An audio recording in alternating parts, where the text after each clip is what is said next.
I honestly think I've been a vet for a long time, and I've worked obviously doing all sorts of things, heroic from heroic surgeries to saving a pet's life in an emergency through behavioural work and all sorts of things. I don't think I've ever done anything that is as rewarding. It is it's an extraordinary thing as a vet to feel like you make such a difference. Now, sadly, it's making a difference to the end of a pet's life, but knowing how much that pet was loved and seeing the gratitude and the difference that it makes to the family to be able to say goodbye in such an extraordinary and peaceful way, it's just so tremendously rewarding.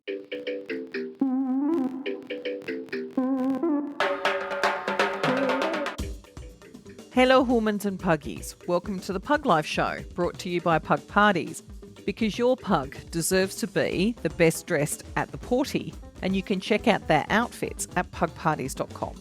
I'm your host, Donna, and with me are my puggy co-hosts, Rosie and Kenji. So this conversation was one that I wish I'd had 18 months ago when Charles passed. To be able to have Charles at home with us as we said goodbye to him wouldn't have made the decision any easier, but it would have made the process so much more private.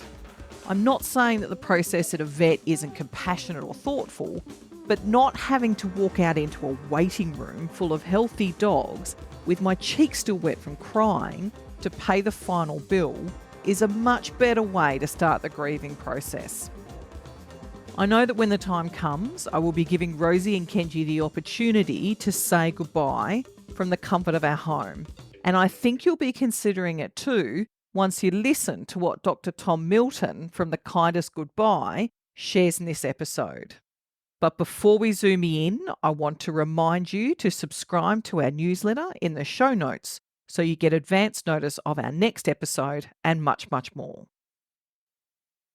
Hello, Tom. Thank you very much for joining us on the Pug Life Show. I know that it's rather early where you are. You're my first European-based interviewee for the show. I've had the UK and the US, so it's great. I'm slowly taking over the globe, but it's wonderful to have you on the show talking about the Kindest Goodbye. How are you? Very well, Donna. Thank you very much for having me. Yes, it is rather early where I am in Italy at the moment, but I'm normally based in Victoria, but here for a couple of months, avoiding the Victorian winter. Yes, the sun's shining outside, but it's lying. It's actually It's cold. actually, funnily enough, it's summer here, but it's actually pouring with rain this morning. It's quite cold. Very unusual weather Very for this time of year unfair. here. So rude. Right. Well, before we dive in to talk about what the Kindest Goodbye is, tell us a little bit about yourself and what your fur family consists of. Oh, sure. So I'm a vet, obviously, based in Victoria. We have besides my fur family, my wife, my daughter Charlie, and we have a miniature Labradoodle. Oh, lovely. So at least you're a dog lover and not a cat lover. Yes. Well, actually, funny story about that. I actually studied veterinary science relatively late in life. I started when I was 25, and somehow I'd forgotten the fact that I'm actually allergic to cats and horses, which proved to be a slight problem. Yeah. But I've dealt pretty well just taking antihistamines every day that I'm working. So no, having a cat, unfortunately, wasn't an option for me anyway. But I have to confess, I am more of a dog lover than a cat lover. Although I have come to really appreciate cats through my journey as a vet, Wow. a lot more than I did before. Perhaps I had so much exposure to them. Awesome. Right. So, let's talk about the Kindest Goodbye. So, I got exposed to your service not because I've used it myself, but we met at the pet The pet show show. in Melbourne earlier this year. Yes. Yes. And having it's been a little while since I lost my last pug, but as we were talking about before the show, I thought to myself, why didn't I know about this service when we lost Charles? So tell us a little bit about the Kindest Goodbye and what inspired you to start it. So look, it was an interesting journey for me. I was working in small animal practicing clinic for many years and I was doing some locum work around Melbourne and decided to start my own home visiting service based in the north of Melbourne. And I was doing full service home visits, so, vaccinations and sick pets and all the rest of it. But of course, a big part of that was home euthanasia. And what happened was I very quickly sort of discovered that this was the service I was providing that was by far the most needed and the most valued among my clients. And over time, it sort of evolved to the point where I thought, you know what, I think I'd like to specialize in this. And so I set up a new business. Initially, I had another business down where I live now on the Bellarine Peninsula called Peaceful Pets Bellarine. Mhm. And I was the only person providing this service exclusively down there. And so all the clinics locally started, they got really excited because unfortunately, a lot of clinics, they do a great job, but these days, particularly, they're so very busy. They just don't simply have the time often to Mm, send out a vet and often a nurse for what could be a couple of hours yeah. to perform this service, or provide this service for their clients. So they were very happy to refer to me. And as such, I started getting very busy. I was doing sometimes, 12, 14 home euthanasias a week. I think I had 12 in one Oh, weekend once, which was a bit tough. oh my So God. I decided that, so I stopped working in clinic. Over time, I stopped working in clinic as much. I went from 4 days Yeah. to 3 days to 2 to 1 to 0 and focused exclusively on this. I got obviously better and better at it, sort of refined the process to the best that could possibly be for each client. And I then got to a point where I had to take on some colleagues. Fortunately, one of my wonderful old friends from vet school was living nearby, and I was able to lean on her, maybe work a bit less in clinic and come on board to assist me sometimes with some euthanasias. And it grew from there. So we ended up having about 5 or 6 of us locally. And then I decided to start a national version of it, which was the Kindest Goodbye. Mm, And my thinking was really this is something that I feel every pet deserves. guardian should have access to. So many people didn't know that it was an option. Mhm. And so we basically work with wonderful vets like my local colleagues right across Australia now who provide this service. And we sort of function as a single touch point so that people can speak to us and book in with our partner vets right across Mm, Australia very easily and because we have so many vets that work with us, we have a very high likelihood that when the time is right, we will have someone available for them. mm. No, as I said, my first 2 pugs, Fat Dog, Winston. Well, Fat Dog made his own choice, bless him. And in some ways, we were happy that he did, even though we weren't there for it. And then Winston, as I was saying, he was euthanized, but that was under like medical advice and that it had to happen Yeah, straight away. So the decision was, as we were talking before, was pretty simple. It was, how much pain do you want your pug to be in? 0. Okay, Donnie, you need to make that decision right now. And so with yeah, Charles, it was, we had that decision process, and we were quite lucky, as I was saying, our vet allowed us to do it there and then. We actually assumed that we would have to come back and book it in and do all yeah, that sort of stuff. So we were quite lucky in that aspect. But yes, it does take, even though there's no way of saying this kindly, like the actual euthanizing process is quite quick. I was stunned at how quick it is. yeah, Um, because I've also been there for a couple of the rescues that we fostered that were unfortunately were too far gone. And so I was kind of a bit better prepared for theirs, but I was just yes. amazed. It It is very definitely quick. it Yeah, doesn't drag out, which is good in some ways, but in other ways, I think Andrew and I were just a bit shocked. Like we were like, yeah. oh, we thought we'd have a little bit more time.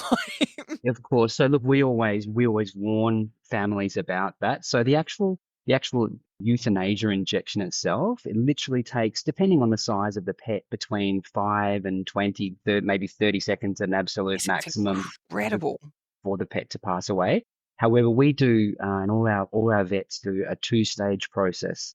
So as part of a home euthanasia, we strongly recommend and offer at no additional charge what we call a two-stage process. So we sedate the pet first, Mm, and that just smooths the transition. So essentially, when we arrive, we give a bit of sedation, which just goes under the skin, generally like a vaccination. Most of the time, they don't even notice that it's happened. We use a very small needle yeah. and we generally give enough so that they will get sleepier and sleepier. And then even if we wait long enough, they'll actually fall asleep completely into an anesthetic state.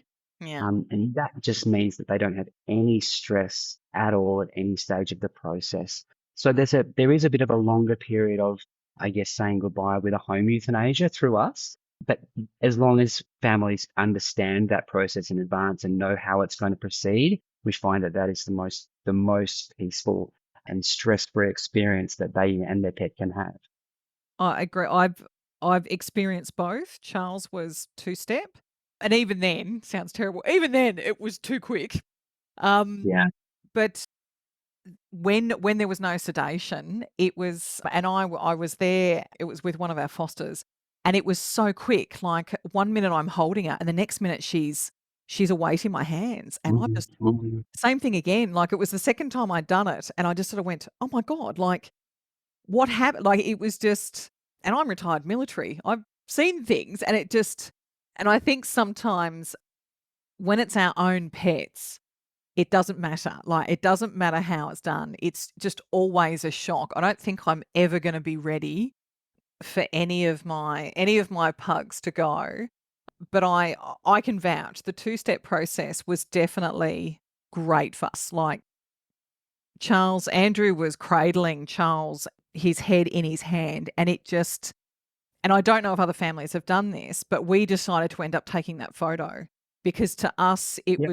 it was the nicest photo that we've got of Charles of that last few weeks where it was really rough for him, Yeah. because he just looked so peaceful and so comfortable, and he looked like the pug that he was loved and all those sort of things, and so it was so nice. I cannot, and so I definitely agree the two-step process is the way to go. Yeah, Yeah. yeah, it does make a really big difference, and it's something which is much easier to do in a home context. Unfortunately, in a busy clinic, often there's the next appointment's Client arriving. There might waiting? be an emergency coming in. There's five clients waiting in the waiting room. There's might be a lot of noise and activity going on at home. We sometimes spend 90 minutes with our clients and their pets. Really, the whole process takes as long as you need it to, as the client needs it to. And that really comes down to, from a medical perspective, each stage takes the same amount of time generally, although some very anxious dogs take a I long longer to be imagine. sedated, of course. But really, it's about we give as much time and space as clients want at each stage of the process. So, for example, when we arrive, we might give the sedation and then go out the front of the home and give the family some space just to be with the pet while the pet falls asleep through that initial stage. Then once we might place an intravenous catheter, and then again, they might want a little bit more time before we proceed with the final process. And similarly, afterwards, some families want to spend a bit of time with the pet after they've passed away before if we are organising transfer or cremation for them, then we can give them as much time as they need at each stage of the process. And some people don't want that. Some people want everything to proceed at a much more, I guess, rapid pace. They don't want to sort of dwell on each stage, but the option is there if they want. And there's that complete flexibility on our end, which is again a really nice thing about saying goodbye at home. Absolutely. Like, I have to, this is gonna sound a bit crass, I think. I'm really jealous. Um, just Oh, not that what please happened consider with it next Charles time. wasn't, yes, not that Charles wasn't bad, but as I was saying before, like, his dementia towards the end was so bad that, I think that being home would have been a lot nicer for him. A familiar Um, space. Yeah, yes, and yeah, he would have been in his favourite bed. Rosie would have been there yeah, with him. It just, yeah. Look, definitely, we do our best in clinic as vets, really do, mm, in every aspect, but especially with end of life care. Unfortunately, it's just not the best place for that no. process to occur. I must say, I found I was still working in clinic for quite a little while once I started doing home euthanasia work, and I found it increasingly difficult to do a euthanasia in the clinic because I just wanted to grab the family and say, please, this could be so much better if you'd let me come to your home tonight, But That's obviously a bit of a different Yes. situation when they're there and they've made that decision and they're a client of that clinic, obviously. Mm. So yeah, but sometimes we could get people over the line by some subtle messaging that, Yeah. oh, did you know that was available? Yes, and just we didn't even know it was available. It wasn't, as I was saying before, it wasn't until after Charles had passed that somebody else had said to me, "Oh, no, no, no, we did it all at home. Why'd you do it at home?" And Yeah, I'm like, "Why am I hearing about this now?" Hence the honestly, reason I wanted you on the podcast, yeah. because this This is this is my mission. We unfortunately, the biggest battle we have as an industry, in the home euthanasia space, and us obviously as the Kindest Goodbye, is that just lack of awareness. People do not know that home euthanasia is an option, and it's changing, but very, very slowly. I yes. can tell you that, sadly, we have something like 30 million pets in Australia, and a few million of those pass away every year, Yeah. and it's a fraction of 1% that are passing away in the comfort of home. A fraction of 1%. Yeah. People just don't know that it's an option. And now, because of services like ours, we do have the capacity to offer that service. So, you know, it's, please tell your friends. Tell your friends. Yes. It's not something you would wish upon them that they needed our service, but when the time comes, we are available. Other services like ours are available Mm. to provide, a farewell at home and all of the benefits that come from that. Now I'm gonna ask a question. I even put it in my email. I said, "This is also going to sound slightly crass, but what is the best part about the kindest goodbye for you?" I honestly think I've been a vet for a long time, and I've worked obviously doing all sorts of things, heroic from heroic surgeries to saving a pet's life in an emergency through behavioural work and all sorts of things. I don't think I've ever done anything that is as rewarding. It is it's an extraordinary thing as a vet to feel like you make such a difference. Now, sadly, it's making a difference to the end of a pet's life, but knowing how much that pet was loved and seeing the gratitude and the difference that it makes to the family to be able to say goodbye in such an extraordinary and peaceful way, it's just so tremendously rewarding. It's very difficult when people say, "What do you do?" and "Why would you do that?"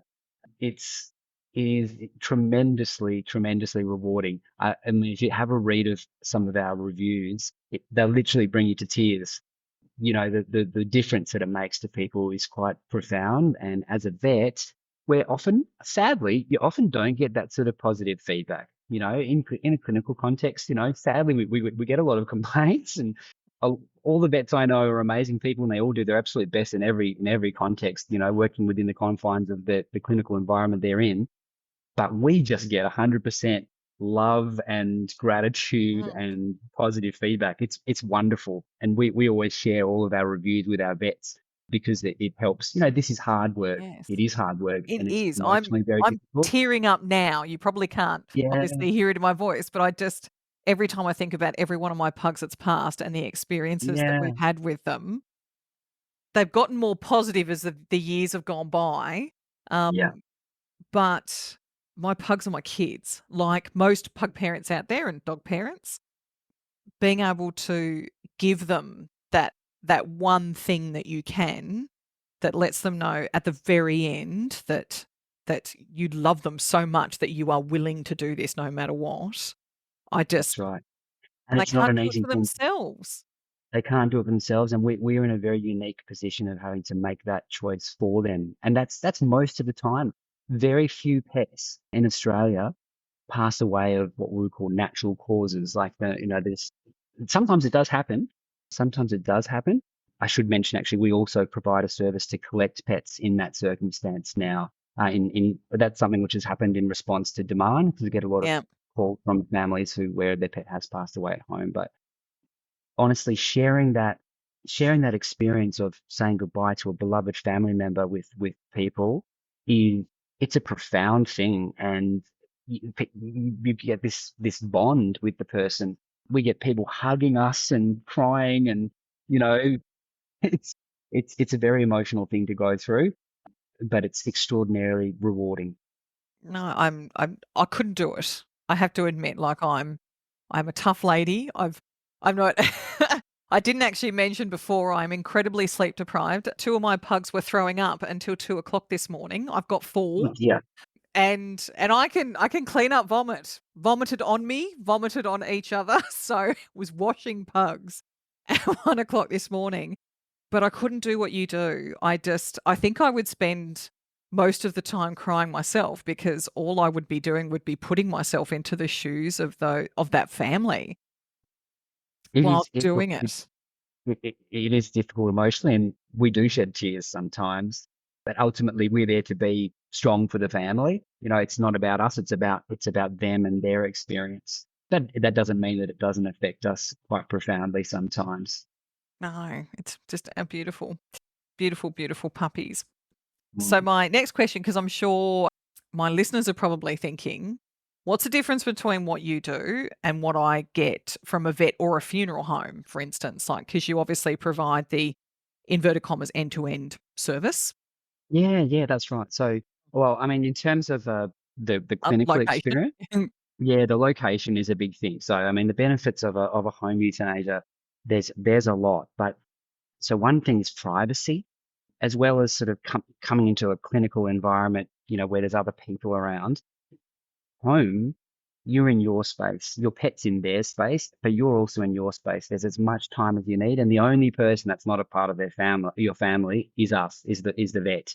We most of our vets work by themselves. Some bring a nurse with, but there's a lot of intimacy and privacy in that, and it means that you have the space to grieve, the time and space to be with your pet. You're not getting rushed out the door. You don't have to walk through a crowded waiting room past 10 Mhm. or 20 people in tears after you've just Have to the stop world and with pay you. the invoice on the way out, which is what Exactly, I had to exactly. do. We do all of that ahead of time, so there's no. In fact, our vets don't unless you.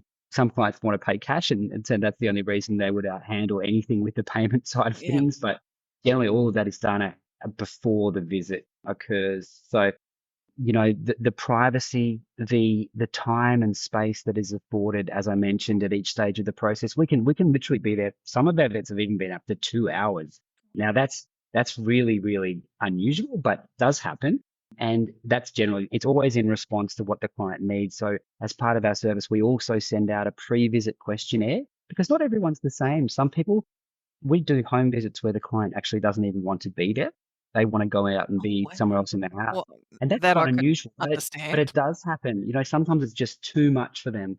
They want the pet to be in the comfort of home, but they don't want to be there. So they might stay with the pet, for example, as it Mhm. falls asleep with the sedation and Mm. then not be there for the actual euthanasia itself. Yeah. There's the flexibility to have friends and family. I've done euthanasias where we've had 25 people in Oh, the room, and it's like a celebration of this dog's life, and it's just a oh, beautiful that's thing. gorgeous. There's balloons, and Oh they're my you know god. they're having a party to celebrate this beautiful family member's life, and it's I mean that was an absolutely extraordinary thing for me. But Oh everything in god, between, yeah. you know, we have candles, we have candlelight, anything that the family needs and wants for their pet's farewell, we can accommodate. So it's just incomparable in terms of the experience to a clinical Mm. setting. Really, really is. Yeah. No, I definitely agree. I would yes. I know already I'm sold. In terms of, I should say, in terms of the aftercare, we don't actually provide cremation services ourselves as the Kindest Mhm. Goodbye, but we partner with crematoria around Australia who we work hand in glove with. So we will organise the clients are wanting cremation. We will organise transfer to our cremation partner for them, and then the ashes are generally home delivered to the family as soon as they're ready, along with any other memorial items that they want. And that's And there's ama a like oh, huge array of yeah. wonderful memorial items. We partner with InvoCare Crematoria, who have just a really, really wonderful end-to-end service. They have industry-leading pet tracking with QR codes and like little metal dog tags, just like you would Yeah. get with a human cremation. So that, and they have single chamber cremation, which means that only one pet goes into the entire cremator, unlike some companies where there might be, Do say, brick bulk, yes. dividers. Yeah, so there might be individual sort of segments in the cremator, but they do only single chamber cremation. So literally only one pet fits in the Yeah. cremator at a time. So you can be guaranteed that you're getting your pet's ashes and not no traces of any other Someone pets. else. And that's Yeah, that's like, right. I think about what it was like with that dog, God, almost 20 years ago now when we lost him. Like, as I was saying, we were relocating and he was staying with my mother-in-law because he was coming up later when we'd moved everything into the new place. And then he decided that that was when he was going to pass away. And so we had to come back to Melbourne, not to pick him up to bring him home, but to then arrange a service. And standing in this particular vet, because it was the vet that was closest to my mother-in-law, not our usual vet, which we were Right. saying was a horrendous experience. And literally being told that we can come out the back if we like and have a look at him, but he's been in the freezer for like the last 2 Oh days. And gosh. I just Yeah. went, I can't do that. And then being literally told, you're just going to have to go to the yellow pages and ring around and find a crematorium that will take pet Oh wow. remains. Oh Um, wow. and as I said, I will never go to that vet ever again, even though they've probably changed hands and they're probably quite good now. But back then, they just said, yeah, yeah, we'll hold him for another 24 hours. So while you find someone, and you'll either have to come and pick him up and take him there or arrange for them to come and pick him up. And I'm like, I don't Oh cry god. normally. I am bawling my eyes out. Andrew's standing there with me, and probably in the back of his mind, he's also going, what in God's name is going on? And then we just had to go back to my mother-in-law's house and get out the yellow pages and and luckily the second one we rang said, yes, yes, we've just started providing this service. And all I could think was, I don't care what it costs. This is where he is. Are you able to pick him up? This is the situation. And they were wonderful. The worst thing is I cannot remember the organization that it was, but such a like it just added trauma on top of everything Oh, that had absolutely. happened. Yeah. Um, Yeah. and then You to don't want to have anything at that time of your life and your pet's life that adds any stress, any potential trauma to the process. So we take care of all of that side of things for clients so that it's absolutely seamless. no, that's wonderful. It just, as I said, it's indelibly marked in my brain. But we'll move on because um, one of the other things I did want to talk about when I was looking on your website was the quality of life scale. I think that's where I've got that right, which is That's like right. Yeah, your or yes, quality of life calculator. Yeah, yeah. So it's the journeys quality of life calculator that we have on our website. And it's a really comprehensive tool. And it's just a tool, but it is extremely useful. And it's particularly useful for situations where you might really not know what to do. Unfortunately, with end of life decisions, there's a lot of gray area. And it's particularly difficult where you have a chronic illness. So, for example, the most common thing that we see, honestly, probably the most common reason that we put pets to sleep, particularly bigger dogs, is arthritis or degenerative joint disease. All dogs will get it. All cats will get it. If they live long enough, it's 100% guaranteed, as we all will, like that humans. they will get pain in their joints that can be treated. We have got some wonderful treatments for it, but eventually it will get to a point that it's not conducive to quality of life. So we'll have some otherwise completely healthy dogs who might be 10 years old, but they're 50, 60 Crippled. kilos. They're big dogs and they're just crippled with arthritis. And unfortunately, that's the reason for the decision for end of life. But it's not easy to make that decision. It's because where do you sort of draw the line? And that tool, that quality of life calculator can be really beneficial.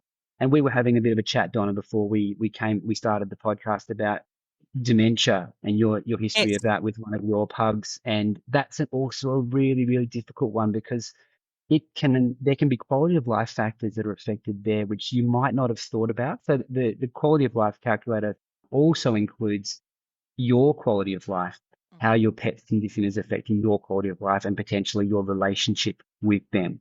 Not that it's to say that when a pet becomes inconvenient that, that's the time to put them to yes. sleep, but it is an important factor because, you know, Mm.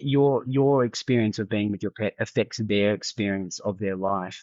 And there's no black and white in this situation. So completing that calculator can be really just a beneficial tool and particularly in a serial way. So I recommend, if people are sort of not ready to make the decision and they're not sure, what I recommend to them is to do it once, and it will, at the end, look, it just spits out a score, and it's a subjective thing. It spits out a number, and you say, okay, it's lower than 50%. So we can be pretty confident we've got some quality of life concerns. But I would say then do it again the next week, or maybe in 2 weeks' time. And if you can see that that number is declining, you really, and because you're not going to remember the score that you gave for each individual thing. Yes, So you are going to be doing it sort of in a relatively, in the moment. free manner, I suppose, yeah. And then, but you'll be able to compare those scores and say, wow, he's dropped from 25 to 15. I really think now might be the time to make that call. But we get a lot of people saying to us, should I put pet to sleep? And I always say to them that has to be your decision. All we can do is advise you from a medical perspective what your pet might be going through, and maybe encourage you to ask yourself those questions, like the questions from the Journey's quality of life scale. But ultimately, it must be your decision, and it must be a decision that you feel 100% comfortable with as a family. The two big bits of advice that I do give as a sort of general framing questions, I think, are: is your pet enjoying life most of the time Hmm. or not? And secondly, are they able to do the things that they've always loved and enjoyed doing? And if the answer to those questions is no, it might be the time. The other key bit of advice that I would give to people: I've been involved in this work for a long time. I've been involved with many, many, many hundreds, excuse me, I don't even know how many life experiences for pets. I have had conversations with people before, during, and after the process. I have never once in all that time had someone say to me, you know what, we made the decision too early. Mm. Probably 1 in 3 families express to us that they wish they'd made the decision sooner. And now that might be, depending on the context, it might be an hour earlier if the pet, say, Mhm. was in severe respiratory distress when they passed away. It Yeah. might be a couple of weeks earlier if they had something which was really causing them significant suffering, or it might even be sometimes months earlier if they're like, you know what, he has not been enjoying life for a long time, and it would 20/20 have been vision in time to. hindsight. Yeah, exactly. So I do say to people, it 100% confident that if you're making you feel the time is right, the time is right. It's your point around, are they still able to enjoy the things that they really enjoy doing? That was what my Mm. mother actually said to me with Fat Dog when he was diagnosed with arthritis, because he'd been quite severely physically abused before we rescued him. And the vet that we were seeing at the time, after we had rescued him and brought him home and done all those sort of things, this was pre-Andrew, so this was just me. It was me and Fat Dog against the world. And the vet said the likelihood of Fat Dog making it past 10, and he was 7 at the time, is pretty narrow. Like Yeah. what he's suffered, what he's going through. So prepare yourself that he's only going to have a couple of years before we might have to have a conversation. And my response at the time was, well, he's going to have the best damn 3 years of his life. It will make up Mm. for the last 7.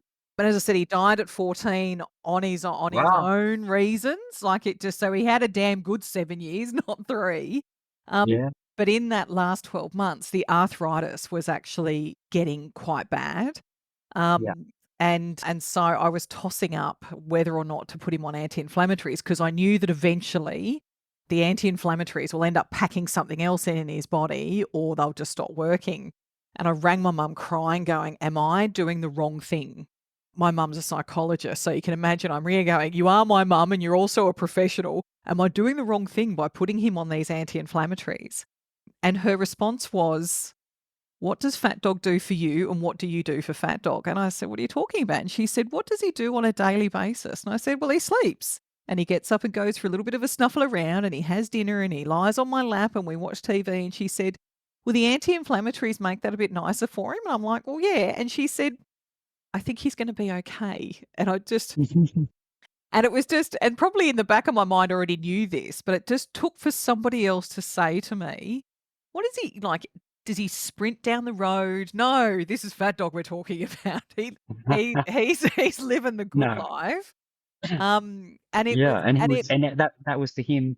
The thing that he'd probably always loved doing his whole life was lying on your lap watching TV. Yep, Whereas if he was a border collie, though you might have answered that question about is he getting to do yeah, the things that he's always enjoyed doing quite differently. If he wasn't able to walk to the end of the absolutely. street anymore. Yeah, And it yeah, was that's quite right. interesting. Within about 3 or 4 days of him being on the anti-inflammatories, I come home from work and I was a little bit late, and Fat Dog would always meet me at the door, and he didn't. And I was like, "Oh my God, I've done the wrong thing." I literally thought to myself, "I have killed Fat Dog," because it was so out of character, and I'm running around the house trying to find his body. And then I found it. It was on the couch. He hadn't been able to get up onto the couch for months. But within 4 days, and I rang mum and went, "Oh my God, like, I wanna be angry at him because he knows he's not meant to be on the couch unless someone's with him." But I couldn't I was just so happy that I thought, "This is just so silly." But then I had those same thought processes, and so did Andrew with Charles, as we were talking about before when I was talking about having this scale. We had the dementia checklist, but I think what the dementia checklist didn't cover for us was, are we doing the right thing? And your scale had, what is it, step number 4, the uncertainty and understanding section, Yeah, yeah, where it talks about how you're trying to determine, are you keeping him alive for the wrong reasons? That was the thing yeah, that just yeah. kept going around and around in our mind for the weeks leading up. Are we doing this for him or are we doing it for us? Then that's one of the aspects of the scale, which is fantastic because that's the one where people really might not have thought about that at all and considered that in the context of quality of life. The stuff like is he paying, is he eating, that's a bit more obvious, but that's really not, and it's really fantastic to have a prompt to consider those aspects. No, so, I definitely, I had a quick flick through it, and then I just sort of Mhm. thought to myself, "Oh," and I called Andrew and said, "How helpful would have this been 18 months ago as a companion to everything else that we were doing?" Because it was the predominant conversation between the 2 of us for those last couple of weeks. Yeah, And similarly, we said the same thing after we'd made the decision, maybe we should have done this a couple of weeks ago, like, and possibly if we'd had this scale on top of the dementia scale, we might have actually made that decision a little bit earlier. But 2020 yeah, vision in hindsight, it's always um, yeah. that's the mantra with everything. Absolutely. One thing I should add, if anyone wants, we offer a free discussion, basically a Mm, free phone consultation, usually with myself. So if anyone wants, they can call us or send us an email and request that. Or when you complete the quality of life scale on our website, you're prompted to actually select if you would like a call back from one of our vets to discuss your pet's quality of life, and we'll do that free of charge for you. Have a conversation like this about the specific circumstances of your pet and an end of life decision making. no, that's wonderful. Thank you.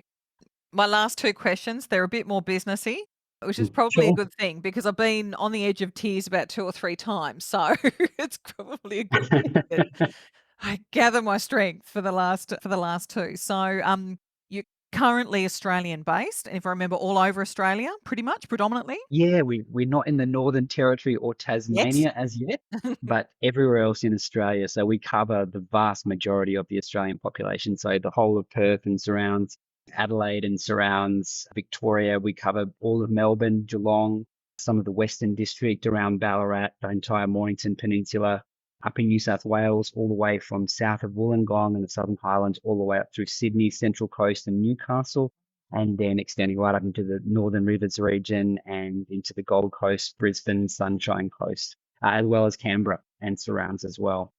Just amazing. But as we were saying before, it looks like you're going global. Well, yes, as part of Ren my and my Stimpy trip over taking here over in the Europe at the world. moment, we are actually at the moment in the process of setting up in the United Kingdom. So we're setting up with partner vets in the UK at the moment. So hoping to launch in the next month or two in the UK. Oh, which would So be great for our UK listeners, absolutely. yeah, yeah, that's right. So one thing that's important to say, there's lots of wonderful home euthanasia providers that you can find, and we work with a lot of them. So a lot of our vets might also have their own other business, or do this work potentially through another avenue. But we're a single touch point. So unfortunately, all of us, if like when it was just me, there's only one of us, and we can only be available so much at the time. So Mm. what we have with the Kindest Goodbye is we're really like a collaborative network of wonderful vets. We obviously, if you excuse the pun, vet our Yep. vets very, very closely. They're all extraordinary people. It does tend to be a bit self-selecting vets who choose to do this sort of work, but they're all very, very special people, which if you have a look at our reviews, you will see extraordinary evidence of. That if you come to us, there's a very good chance that we will be able to get one of our wonderful vets to you at the time that is the best for you.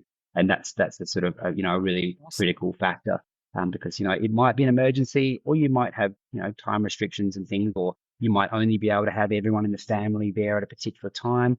We offer potentially a 24/7 service. We do emergency overnight visits. We have vets who will go out at 2 o'clock in the morning if they're awake Oh, and a bless them. family is in need. So, and that's also with the pet collection side. So if a pet has passed at Mhm. home of natural causes and the family wants us to organise the transfer to the crematorium for them, we also can potentially provide that service. That's quite new, and that network is being built pretty rapidly across our existing network of vets as well. That's incredible. And so, my last question, the most important question, other than all the other very important questions about the service you provide, is where do we find you? Excellent question. So you can just Google the kindest goodbye. Hopefully, our name is fairly memorable, and it Yes. speaks to exactly what it is that we do.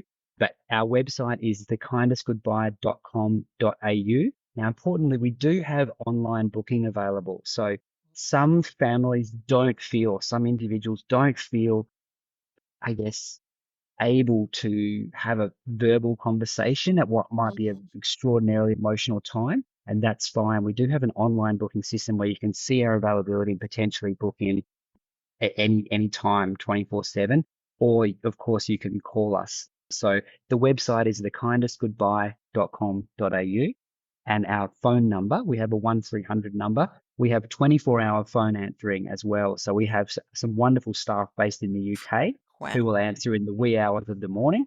Wonderful Hannah will probably be the person answering if you call, or myself at the moment while I'm in Italy. Yes.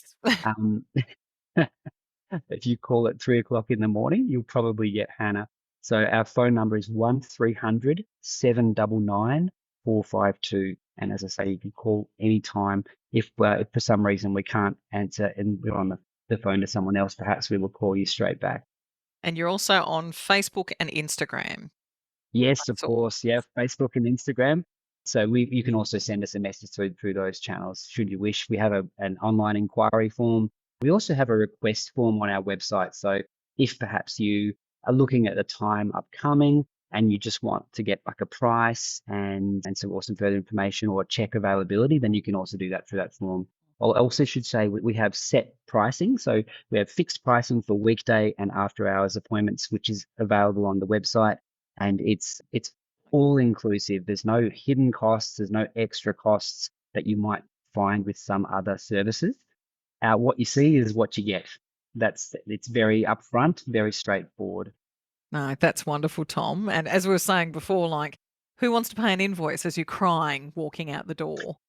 No So one. knowing exactly what you're in for and being able to get rid of the business side of it before the Yeah, emotional side of it is definitely. yeah. And we have flexible payment options. A lot of people for some reason, want to pay cash.